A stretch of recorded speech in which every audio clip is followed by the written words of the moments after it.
نحمده ونصلي على رسوله الكريم اما بعد فاعوذ بالله من الشيطان الرجيم بسم الله الرحمن الرحيم الذين آمنوا وتطمئن قلوبهم بذكر الله ألا بذكر الله تطمئن القلوب صدق الله العظيم وصدق رسوله النبي الصادق الأمين ونحن على ذلك لمن الشاهدين والشاكرين والحمد للہ رب العالمین۔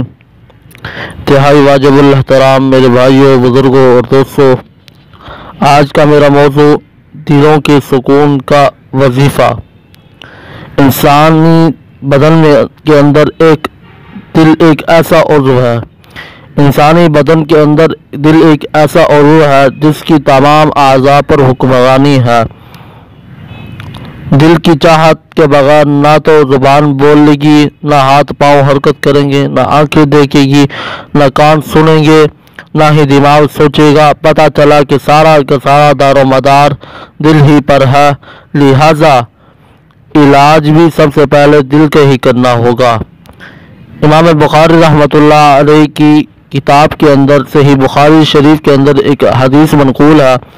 حضور پاک صلی اللہ علیہ وسلم کا ارشاد ہے، آپ صلی اللہ علیہ وسلم نے ارشاد فرمایا، بلا شبہ جسم میں ایک گوشت کا ایک لوتھڑا ہے، اگر وہ اچھا رہا تو سارا وجود اچھا رہے گا، اگر وہ بگڑ جائے گا تو سارے کا سارا وجود بگڑ جائے گا، خبردار وہ دل ہے۔ میرے دوستو، اس بات سے ثابت ہو گیا ہے کہ نفس انسانی کی اصلاح کا مدار دل کی اصلاح پر ہے۔ تو یہاں سوچنے کی ضرورت یہاں پر یہ ہے کہ اس کی اصلاح کیسے ہوگی۔ اسے حل کرنے کے لیے اللہ تعالیٰ نے سورۃ الرعد کے اندر آیت نمبر 28 میں واضح طور پر ارشاد فرمایا، یاد رکھو اللہ کے ذکر سے ہی دلوں کا اطمینان نصیب ہوتا ہے۔ اس آیت کریمہ میں اللہ تبارک و تعالی نے اپنے ذکر کو دلوں کے سکون اور اطمینان کا باعث بتایا۔ دوسری بات یہ ہے کہ دل کا سکون کون نہیں چاہتا؟ ہر انسان کی یہی چاہت رہی کہ مجھے دل کا چین اور اطمینان مل جائے۔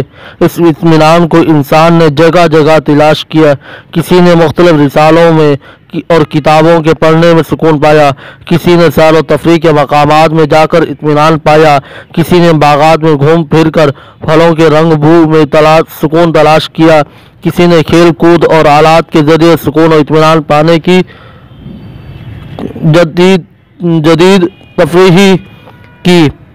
لیکن انسان نے خود سے جتنے بھی راستے سکون حاصل کرنے کے لیے تلاش کیے، ان میں کسی راستے میں وقت برباد ہوا، کہیں پیسہ ضائع ہوا، کہیں ایمان و اخلاق کی خرابی پیدا ہوگی، کہیں صحت بھی چلی گئی۔ یہ بات اپنی جگہ درست ہے کہ ان چیزوں میں وقتی طور پر سکون ملتا ہے، لیکن جس خالق کائنات نے انسان کو تخلیق فرمایا، اس نے اصلی اور دائمی سکون اپنی یاد میں رکھا ہے۔ یہ وہ نعمت ہے جسے دولت سے نہیں خریدا جا سکتا۔ اس نعمت کو حاصل کرنے کا واحد راستہ اور آسان طریقہ اللہ سے تعلق قائم کرنا اور اس کی یاد میں دل میں بسا لینا ہے۔ یہ ایک ایسا قطعی اور یقینی نسخہ ہے، خواہ وہ یاد قرآن کریم کی آیات کی تلاوت اور میں تدبر کے ذریعے ہو، یا نماز کی ادائیگی کے ذریعے ہو، یا ذکر و اذکار، تسبیحات، درود پاک اور استغفار کے اہتمام کے ذریعے، یا کائنات میں قدرت کے پھیلے نظاروں میں غور و فکر کے ذریعے، یہ خلق خدا کی خدمت سے ہو۔ یہ اطمینان قلب ایک بہت بڑی نعمت ہے، اسے دولت سے نہیں خریدا جا سکتا۔ مادیت پرستی کی دوڑ میں انسان سکون کے لیے بے قرار ہے۔ اس نعمت کو حاصل کرنے کا آسان طریقہ میرے دوستو اللہ تعالیٰ سے تعلق قائم کرنا ہے اور اس کی یاد میں دل کو بسا لینا ہے۔ چنانچہ نبی کرم صلی اللہ علیہ وسلم کو جب بھی کبھی پریشانی آتی تو آپ صلی اللہ علیہ وسلم نماز میں مشغول ہو جاتے۔ تیز آندھی آتی تو میرے آقا نامدار حضور پاک صلی اللہ علیہ وسلم نماز کی طرف متوجہ ہو جاتے۔ میرے آقا مدنی کریم صلی اللہ علیہ وسلم پر کسی قسم کی تنگی اور پریشانی آتی تو نماز ادا کرنے کا حکم فرمایا کرتے تھے اور یہ آیت تلاوت فرماتے تھے کہ اب آپ اپنے گھر والوں کو نماز کا حکم کرتے رہیے، اس کی پابندی فرماتے رہیے۔ ہم آپ سے رزق کا مطالبہ نہیں کرنا چاہتے، رزق دینے والا اللہ ہے، اس کی طرف رجوع کرنا چاہیے۔ آپ صلی اللہ علیہ وسلم نے اپنی سیرت طیبہ کے ذریعے یہ تعلیم دی ہے کہ انسان اللہ سے غافل ہو کر دنیا کی دولت میں کبھی اطمینان اور سکون نہیں پا سکتا۔ آپ صلی اللہ علیہ وسلم فرماتے ہیں کہ اگر آدمی کے پاس 2 دوائیاں مال کی بھری ہوئی ہوں اور وہ چاہے گا کہ میری تیسری وادی بھی مال سے بھری ہوئی ہو، اور ابن آدم کا پیٹ تو صرف قبر کی مٹی ہی بھر سکتی ہے۔ پھر فرمایا جو لوگ اپنے رخ اللہ کی طرف کر لیں تو ان پر اللہ کی خاص عنایت ہوتی ہے اور انہیں اللہ اس دنیا میں اطمینان قلب عطا فرما دیتا ہے۔ میرے دوستو، پھر اس دنیا میں ان کی زندگی بڑے مزے کی، بڑے سکون سے گزرتی ہے۔ رسول پاک صلی اللہ علیہ وسلم نے ہمیں اپنی سیرت مبارکہ سے یہ سمجھایا کہ دل کا چین اور اطمینان قناعت سے حاصل ہوتا ہے، حرص سے، لالچ سے کبھی سکون نہیں حاصل ہوتا۔ آپ صلی اللہ علیہ وسلم نے اپنی زندگی کے ہر مرحلے میں یہ تعلیم دی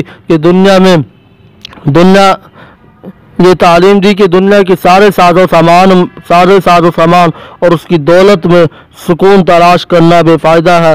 قرآن و سنت اور رسول پاک صلی اللہ علیہ وسلم کی سیرت مبارکہ سے پتہ چلتا ہے کہ اطمینان قلب اور حقیقی سکون کے سرچشمہ در حقیقت اللہ اور اس کے رسول کی تعلیمات پر عمل ہے، اللہ تعالیٰ کے ذکر، اللہ کی بندگی اور اس کے قرب میں مضمر ہے۔ سیدنا عبداللہ بن بصرہ المازنی رضی اللہ تعالی عنہ سے روایت ہے کہ ایک آدمی نے عرض کیا، یا رسول اللہ صلی اللہ علیہ وسلم، اسلام کے احکامات تو بہت زیادہ ہیں، آپ مجھے ایسی چیزیں بتائیے کہ میں اسے اختیار کروں۔ آپ نے فرمایا تمہاری زبان ہر وقت اللہ کے ذکر سے تر رہنی چاہیے۔ دوسرا، دو اعرابی رسول پاک صلی اللہ علیہ وسلم کے پاس آئے، لیکن نے پوچھا، اے اللہ کے رسول، لوگوں میں سے بہترین انسان کون ہے؟ آپ نے فرمایا خوشخبری ہے اس کے لیے جسے لمبی عمر دی گئی اور اچھے اعمال کی توفیق ملی۔ دوسرے نے پوچھا، اللہ کے رسول بہترین عمل کون سا؟ آپ نے فرمایا تو اس حال میں دنیا کو چھوڑے کہ تیری زبان اللہ کے ذکر سے تر ہو۔ میرے دوستو، روح کا تعلق چونکہ عالم بالا سے ہے، اس لیے اس کی خوراک ذکر الہی ہے۔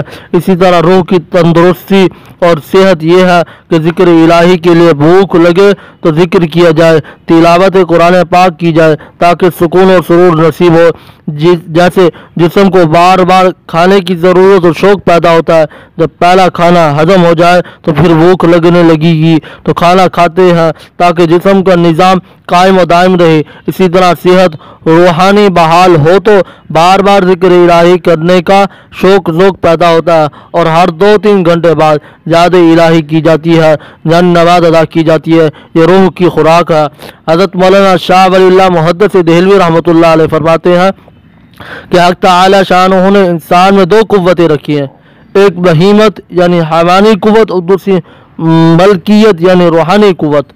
آپ فرماتے ہیں کہ عام انسان صاحب اصلاح ہوتے ہیں، ان کی حیوانی اور ملکیتی قوتوں میں صلح ہوتی ہے۔ جسم کو کھانے کا وقت آئے تو ملکیتی یعنی روحانی قوت آڑے نہیں آتی، روحانی قوت کی یاد الہی کا وقت آئے تو جسم آڑے نہیں آتا۔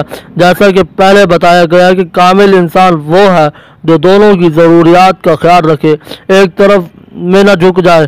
اگر ایک طرف جھک جائے تو ایسا ہوگا کہ جیسے فالج زدہ آدمی جس کا ایک حصہ مارا جائے، البتہ دونوں میں اہمیت روح کو ہی حاصل ہے۔ اسی لیے جسم کی صحت کا خیال رکھنا بھی ضروری ہے، لیکن اس سے زیادہ روح کی صحت کا خیال رکھنا از حد بہت زیادہ ضروری ہے۔ سخت سردی کے دنوں میں جسم نہیں چاہتا کہ باہر نکلے، وضو کرے، مسجد میں جائے، لیکن چونکہ روح کی دعوت آ چکی، الصلاۃ خیر من النوم، حی علی الصلاح، حی علی الفلاح، اس لیے وہ کہتی ہے کہ میں ضرور جاؤں گی۔